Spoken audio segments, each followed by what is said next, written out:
I bless you with wisdom. May your future be bright and guided by divine light. Embrace the path with courage. ಬನ್ನಿ, ನಿಮ್ಮ heavenly message ಏನಿದೆ, ನಿಮ್ಮ ಪ್ರೀತಿ ಪಾತ್ರರ ಸಂದೇಶಗಳು ಏನಿದೆ ನೋಡೋಣ.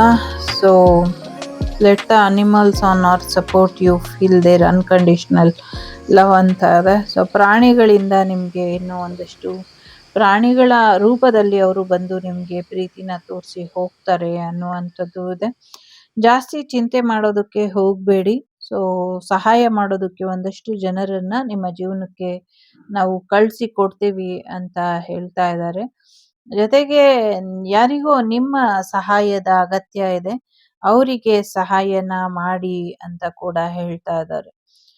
So ಸಹಾಯನ ಮಾಡಿ, ಅವರಿಗೆ ಒಳ್ಳೇದಾಗತ್ತೆ, ಅವರು ನಿಮ್ಗೆ ಮಾರ್ಗದರ್ಶನನ ಕೊಡ್ತಾರೆ ಅನ್ನುವಂಥದ್ದು ಇದೆ.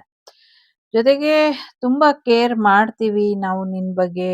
ಸೊ ನೀನು ನಿನ್ ಬಗ್ಗೆ ಕೂಡ ತಗೋ, ಕೇರ್ಫುಲ್ ಆಗಿ ಇರು ಅಂತ ಹೇಳ್ತಾ ಇದ್ದಾರೆ. ಜೊತೆಗೆ ಹೊಸ ರೀತಿಯಲ್ಲಿ ಕಾನ್ಫಿಡೆನ್ಸ್ ಅಲ್ಲಿ ಮುಂದುವರಿ. ಅದು ಎಕ್ಸಾಮ್ ಇರ್ಲಿ, ಜೀವನ ಇರ್ಲಿ, ಏನೋ ಒಂದು ಹೊಸ ಬಿಗಿನಿಂಗ್ ಇರ್ಲಿ, ಎಲ್ಲದಕ್ಕೂ ಕೂಡ ಯಶಸ್ಸು ಅನ್ನೋದು ಸಿಗುತ್ತೆ ಅಂತ ಹೇಳ್ತಾ ಇದ್ದಾರೆ. ಸೊ ತುಂಬಾ ಮುಖ್ಯವಾಗಿ ನಿಮ್ಮ ಲೈಫನ್ನ ಕಂಟ್ರೋಲಿಗೆ ತಗೊಳ್ಳಿ, ಸಿಚುವೇಶನ್ ಅನ್ನ ಕಂಟ್ರೋಲಿಗೆ ತಗೊಳ್ಳಿ, ನಿಮ್ ಕೈಲಿ ಆಗತ್ತೆ ಅನ್ನುವಂಥದ್ದು ಇದೆ. ಸೊ ಯೂನಿವರ್ಸ್ ಜೊತೆ ಕನೆಕ್ಟ್ ಆಗಿ ನಿಮ್ಗೆ ಹೆಚ್ಚಿನ ಅನುಕೂಲಗಳು ಆಗತ್ತೆ ಅನ್ನುವಂಥದ್ದು ಇದೆ. ಜೊತೆಗೆ ದಿನಾಗ್ಲೂ ಮನೆಯಲ್ಲಿ ದೀಪ ಹಚ್ಚಿ ಪ್ರಾರ್ಥನೆಯನ್ನ ಮಾಡಿ, ಇದರಿಂದ ಹೆಚ್ಚು ಅನುಕೂಲ ಆಗತ್ತೆ ಅಂತ ಹೇಳ್ತಿದ್ದಾರೆ.